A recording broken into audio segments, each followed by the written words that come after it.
नमस्कार सबैजनालाई।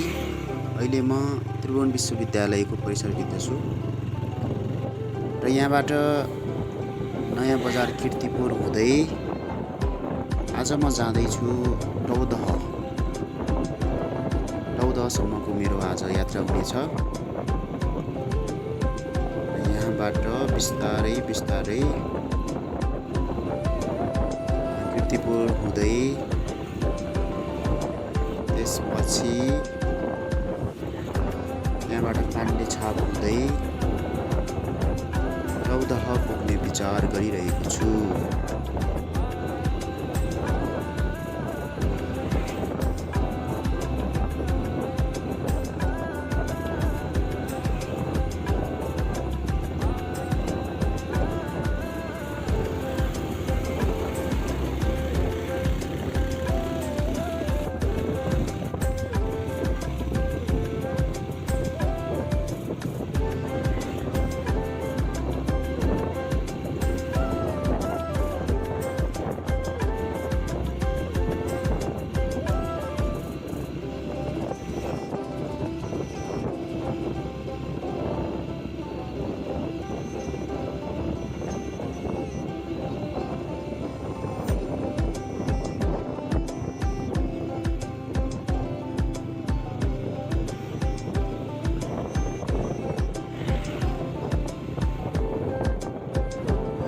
बिहान बिहानै मजाले घाम लागिरहेको छ।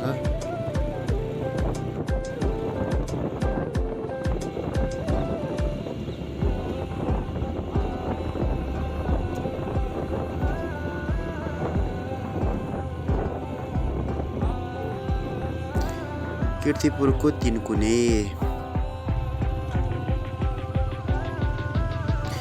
यो हो कीर्तिपुर।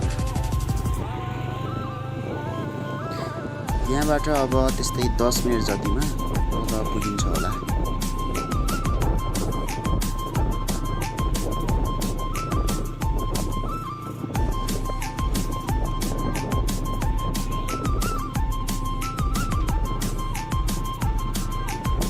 कीर्तिपुर बजार प्रवेश गरियो है त।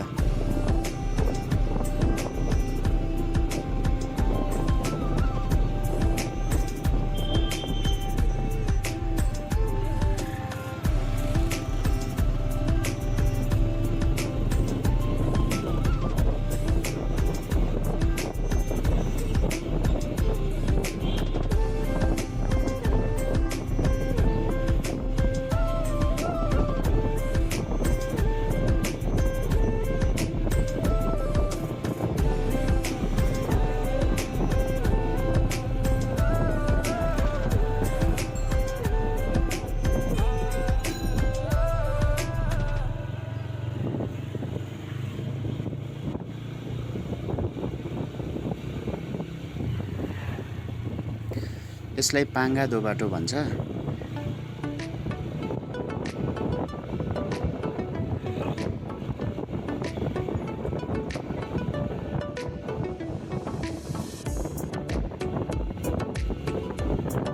ला कुकुरले बाटो काट्यो त।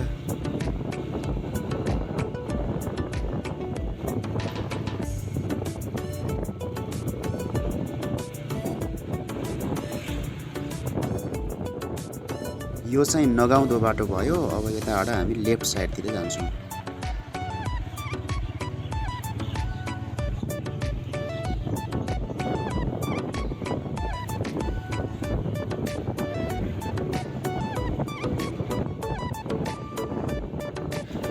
यहाँबाट सिधै गयो भने भत्केपाटी हुँदै मच्छी गाउँसम्म पनि पुग्न सकिन्छ। तर हामी टौदह जानको लागि अलिकति माथिबाट लेफ्ट साइडतिर जानेछौँ।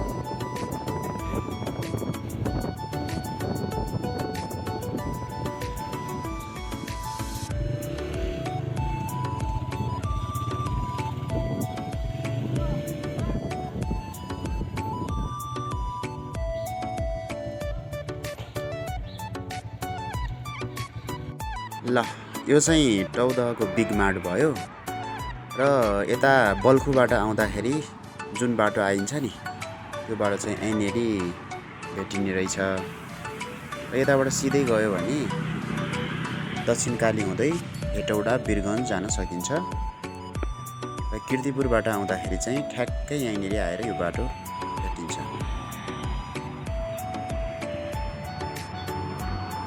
यताबाट गयो भने चोभार हुँदै बल्खु पुग्न सकिन्छ।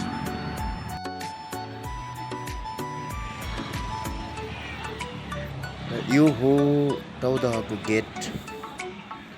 अब हामी यो गेटबाट भित्र गएर टौदहको अवलोकन गर्नेछौँ।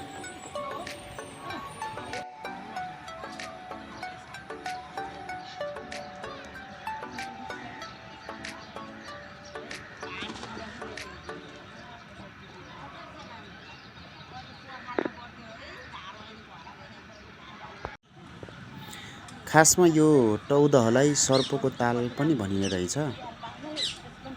पौराणिक कथाअनुसार मञ्जुश्रीले चोभारको डाँडा काटेर काठमाडौँ उपत्यकाको पानी बाहिर निकालिसके पछाडि यहाँका नागहरूको वासस्थानका रूपमा पनि यो टौदह रहेको विश्वास गरिने रहेछ।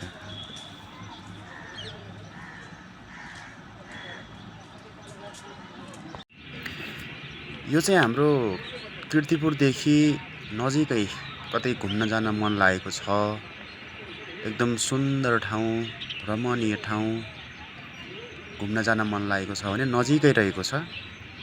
यता हामी बल्खुबाट पनि चोभार हुँदै चोभारभन्दा अलिकति अगाडि आयो भने ठ्याक्कै टौदह आइपुगिन्छ। ल आजको लागि यति नै। अन्तिमसम्म भिडियो हेरिदिनु भयो सबैजनालाई धेरै धेरै धन्यवाद।